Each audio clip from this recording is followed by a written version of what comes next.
So good evening. I'm Elizabeth. I'm a PhD student at the Centre for Brain Research as a part of the Drug and Laboratory and the Hugh Green Biobank, where most of my work has focused in particular on drug development for primary brain tumours, particularly glioblastoma. So my research has been focused on the most common and fatal primary brain tumour, glioblastoma. Glioblastoma is the #1 most malignant, aggressive, and cancerous tumour that grows within the brain. We see it mostly in 50 to 70-year-olds, but we see it in all age ranges, and it is almost always fatal, with a median survival of only 12 to 15 months. 17 years ago, a new drug came onto the market, temozolomide, or TMZ, and it added 2 months, which doesn't say a lot, especially in the year 2022, where we can make a vaccine for a virus we've never seen before in a matter of months. Instead of growing like an apple, getting larger and larger, glioblastoma grows insidiously throughout the brain, and you can see that in the picture on the right.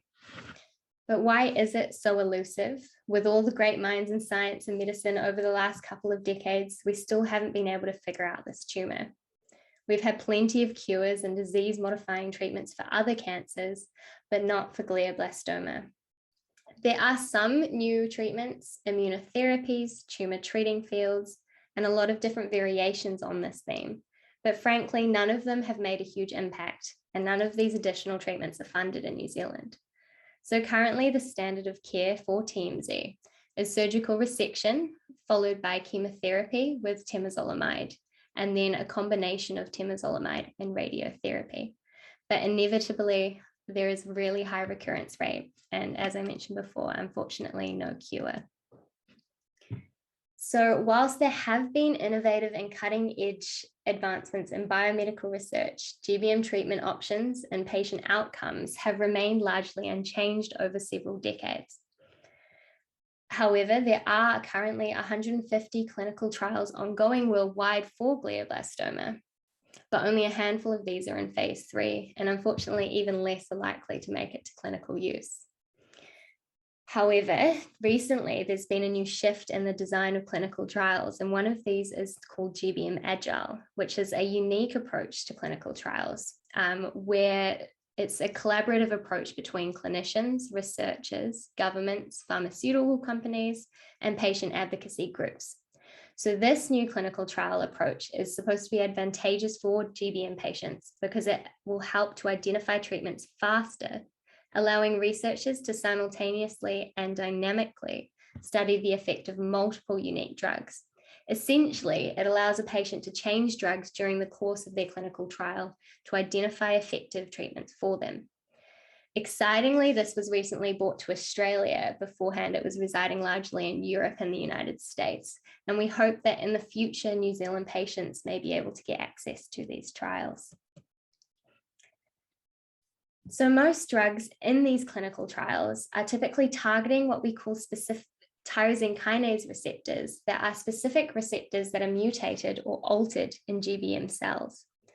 Alterations in receptor tyrosine kinases occur in 90% of GBM tumours, and these are responsible for driving the growth and the progression that we see in these patients. Currently, there are 52 FDA-approved small molecule drugs that target these receptors for the treatment of a range of peripheral cancers. However, these drugs were never designed to cross the blood-brain barrier and get into the brain because they lack certain chemical properties. They're not able to get into the brain, and hence they haven't really had very much success for GBM.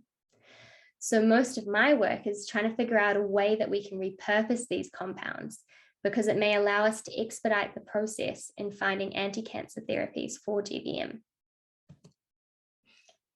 So there are quite a few challenges in the treatment of primary brain tumours that have kind of hindered the progress in this work. So the first of which is off-target toxicities. Clearly, the brain is a really unique organ, and so giving toxic chemotherapies to the brain is quite challenging, and we don't want to cause any damage to healthy brain tissue. The other main challenges in the treatment of primary brain tumours is what we call the blood-brain barrier. And so this is essentially very tightly regulated barrier that stops certain particles and drugs and other things within the body from actually getting into the brain. And because many existing chemotherapies were designed for peripheral cancers, they're actually not designed to get into this barrier. In addition, we have on cancer cells what we call efflux pumps. And so essentially, even if a drug is able to get through the barrier and into the tumor, most of the time it'll be extruded or pumped straight back out of the cell through these pumps. So what we really need is a targeted delivery system that's able to overcome these challenges and get sufficient quantities of drug into the brain and into the tumor in order to cause cell death, essentially, or to reduce the size of that tumor. So as a quandary, what can we do to treat this tumor? What can we do differently that other people haven't done? And I think the first thing is studying human glioblastoma patients is really essential. And this may seem really obvious, but much of the last couple of decades of work has focused on studying glioblastoma using commercial cell lines or animal models. And neither of these really reflect the complexity and the issues that I've described before in comparison to real glioblastoma tumors. So at the Hugh Green Biobank at the Centre for Brain Research, we have the unique privilege of being able to investigate these tumors and conduct drug development studies on brain tumors donated by New Zealand patients after they undergo surgery. So as I mentioned before, one of the first steps in typical treatment for GBM is surgical resection. And so in collaboration with Auckland City Hospital, when a patient undergoes surgery, they have the option to consent to give us a portion of their tumor. And we can do quite a few different things with this tumor. So we tend to take a little bit of the tumor for what we call fixation. And we can use this type of resource in order to investigate the expression and the structure of the tumors within its original spatial context. In addition, with our recent ethics update, we're able to take a portion of this tumor to save for RNA and protein. And that allows us to potentially perform genomic studies. And in doing so, we can get a really good understanding of the mutations that are driving tumor progression within these tumors. But more importantly, for most of my work, we can use these tumors to establish what we call patient-derived cell cultures. And in doing so, these cell cultures can be banked and stored, and then they can be brought up at various times in order to study drugs and study biology in a really high throughput manner. So they've been a tremendous resource for most of my work. So in collaboration with the Hugh Green Biobank at the Centre for Brain Research and Auckland Cancer Society Research Centre, we've essentially started a drug development project for primary brain tumours and glioblastoma. And this project aims to repurpose existing anti-cancer drugs for brain tumours using a unique set of dyes called HEPTAMETHINE cyanine dyes. And I'll describe these dyes in a little bit in more detail. But essentially, we have a really amazing team that's taken me on over the last few years. We've got our medicinal chemist, Dr. Jenny Jose, Dr. Peter Choi, and Professor Sir Bill Denny. And so these are the masterminds behind creating the drugs, and then they pass them on to me to kind of understand how they work or whether they work. And then on the biology side, we have Professor Michael Dragonell and Dr. Thomas Park, who are the neuropharmacology masterminds. And so I essentially kind of came on board as the bridging gap between the medicinal chemists and the pharmacologists in order to kind of help get this off the ground. So as I mentioned, I've had the privilege of being able to be a part of this project essentially since its inception.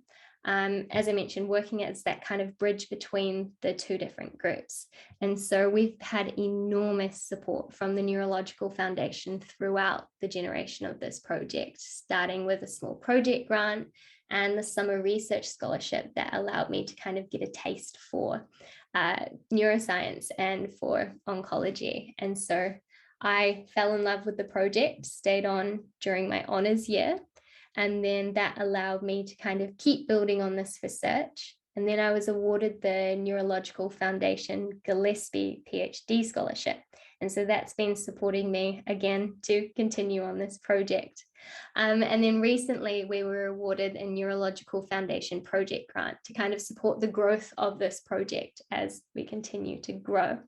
So officially this project is titled Improving the Therapeutic Potential of Existing Anti-Cancer Drugs for the Treatment of Glioblastoma. So in order to do this, to improve the therapeutic potential of existing anti-cancer drugs, we've kind of employed a unique set of dyes called HEPTAMETHINE CYANINE dyes.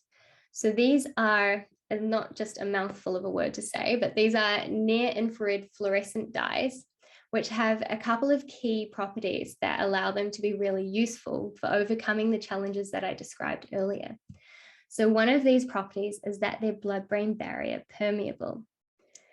So because they're blood-brain barrier permeable, they're able to accumulate or get across from the vasculature and into the brain and then into the tumor. They also have what we call tumor targeting properties, and this is illustrated down here in this image. So what we've done here in collaboration with Seoul National University in Korea is generate a orthotopic GBM model. So this is a mouse, and we've essentially injected some GBM tumor cells into the brain, and then we've left it for a little while so that tumor can grow. And then what we did is we've injected one of these dyes, MHI-148, into the mouse. And then over the course of one day, it's essentially dissipated all through the body and then accumulated within that tumor that we put inside the mouse's brain. And so that demonstrates the tumor targeting abilities of these dyes. They're essentially being sucked up into the tumor of these mice. And the other cool thing about these dyes that's really useful is you can see that they, over the course of 7 days, the dye is still within the brain of the mouse. And so this is what we call prolonged tumor retention. And ideally, this means that if the drug is still present after 7 days, we don't need to give the drug as often, which means we can give it less of it and therefore additionally reduce the off-target toxicities of whatever we're giving. So these, are our dyes. And of course, the main reason that we've chosen them as well is that they possess specific modifiable groups on the structure. So don't get too hung up on a little bit of chemistry there. But what we can do is basically attach existing anti-cancer drugs to these dyes at both these arms here, as well as on this green part up here. And so this allows us to use these HEPTAMETHINE CYANINE dyes as a drug delivery platform. So as I mentioned before, these dyes were shown to be tumor specific. However, we weren't entirely sure why that was. Interestingly, we found that a group of transporters called organic anion transporting polypeptides, or OATPs, were responsible for the uptake of these dyes into patient-derived GBM cells. So OATPs are multi-specific transporters. So they're typically expressed on the liver and the kidney. And by multi-specific, we just mean they transport a whole bunch of different things. So they've been shown to transport hormones in the normal body, as well as bile in the stomach, and also some key drugs as well. But importantly, in some cancers, such as breast cancer and colon cancer, they've actually shown to be upregulated, which means there's more of these transporters present on the tumor cells, which is quite interesting. But the interesting thing here, so these are actually patient-derived GBM cells, and then we've treated them with one of these HMCD dyes. And because they're near-infrared fluorescent, we can actually see the dyes in the cell in real time. And so what we've done here is we've treated the cells with the dye, and then when we block these OATPs, it actually stops the dye from getting in. And we can see that because there's not much bright signal there. In addition, when we specifically upregulate these transporters, we actually get more dye taken into the cell. And so this tells us that these specific OATPs are actually playing a really key role in the uptake of these dyes into the tumor cells. So what we wanted to do was we wanted to kind of investigate these OATPs a little bit further, because no one's really seen them in the brain very much, and they've certainly not seen them in GBM cells. And so going back to the tissue, as I mentioned before, when we get a patient's tumor, we take some of it and it gets fixed. We can stain it for certain things that we want to look for. And in this case, we wanted to look at OATPs. And so at the top here, we've got non-tumor or normal brain tissue.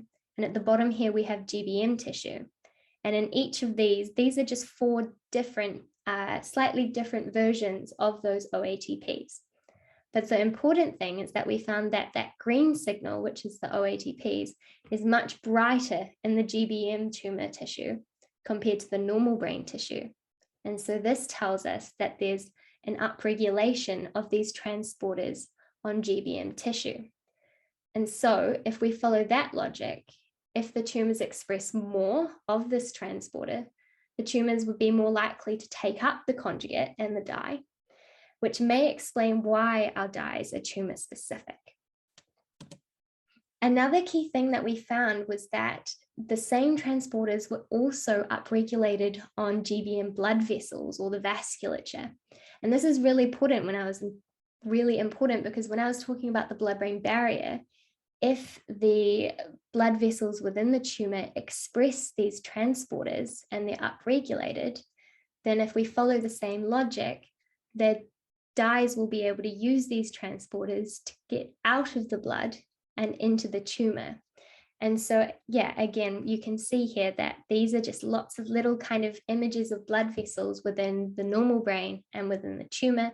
And the green here shows that we actually have expression of these transporters on GBM tumor tissue.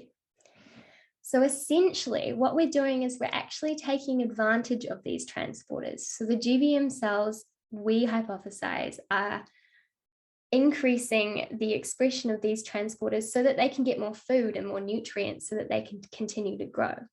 But what we're trying to do is hijack their increased uptake of nutrients and use this as a means to deliver drugs into the tumor. So going back to our HNCD drug conjugates. So as I mentioned before, now that we've kind of built a better understanding of how the dyes work and why they're likely to be successful in GBM, the medicinal chemists have essentially synthesized a range of what we call HNCD drug conjugates. And so here, what they've done is they've taken a HEPTAMETHINE CYANINE dye and they've attached different FDA-approved drugs to these dyes so that we can test them on GBM cells. And so I'm going to take you through one of our HNCD drug conjugates as kind of a proof of concept. And so the crizotinib is one of the conjugates that we've synthesized. So we've taken an HEPTAMETHINE CYANINE dye, which is called MHI-148, and then we've stuck crizotinib onto this dye, and then we've generated our crizotinib HNCD conjugate, which in here we've labeled as 1. And so crizotinib, some of you may have seen it, it's an anaplastic lymphoma kinase inhibitor, which is actually in use for lung cancer, or specifically it's used for non-small cell lung cancer. And although ALK signaling is one of the key drivers in tumor growth for glioblastoma, recent clinical trials have actually failed when they've tried to use crizotinib in these tumors. And it's largely due to the issues that we've described before about the fact that if the drug can't get into the brain and it can't get into the tumor in high enough amounts, then it's not going to be able to have a good enough effect. So what we were hoping is that if we can combine it with this dye, we can kind of improve the effect of that drug. And so what you can see here is that in blue, we have crizotinib. So we've kind of tested various concentrations, but the main thing to kind of show is that the blue line is crizotinib and the purple line here is our conjugate, which is 1. And there's a left shift in this response. And this tells us that the conjugate is 50 times more effective at causing cell death of these patient-derived GBM cells than crizotinib alone. which is pretty cool. And then if you have a look here, so crizotinib is a part of a family of drugs. And so we wanted to make sure that our conjugate was still better than the other drugs within that family. And again, if you have a look at that purple line, that left shift tells us that the conjugate is still better than all of the other ALK inhibitors within that family. However, no drug is perfect. And so we found that actually, so here I've kind of listed all of these numbers, and they represent different patient cases of cells that we've tested this drug on. And you can see on quite a few cells, the drug is much better. So the conjugate is much better than crizotinib. However, there's a couple cases which we call non-responders where the drug didn't work. So whilst we're also kind of looking heavily at drug development, we're kind of in the process of trying to understand why certain cell lines in certain cases respond to some drugs and not to others, so that perhaps we can predict what drugs we should kind of give these tumors or these patients. So another thing that's really important to us is making sure that our drug can work alongside the existing treatments, right? So the existing treatments, as I mentioned before, are temozolomide, which is a chemotherapy, and radiation. And so when we give our drug conjugate alongside TMZ, we actually see a further improvement in its ability to cause cell death in these GBM cells. And so this we describe as a synergistic response, which is a really good thing. In addition, when we combine the conjugate with radiation, the same way that in the protocol that patients receive when they get radiation, they also have chemotherapy on top of it because it's supposed to be better than having them separately. If we give the conjugate plus radiation, it's even better at causing cell death on these cells. So essentially, we've kind of generated a conjugate that is better than the original drug. It's better than TMZ, which you can see up here. Doesn't really have much of an effect of these cells, much of an effect on these cells in vitro. And it also works really well on top of TMZ and with radiation, which is quite cool. And this is just one of the kind of drug dye conjugates that we've looked at. So we've also synthesized a whole range of them.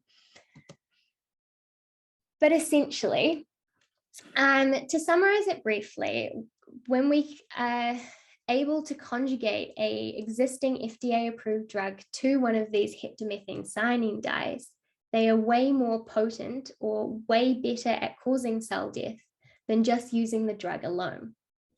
In addition, we've shown that the crizotinib HNCD conjugate can be used with radiation and with TMZ, which is a really good thing.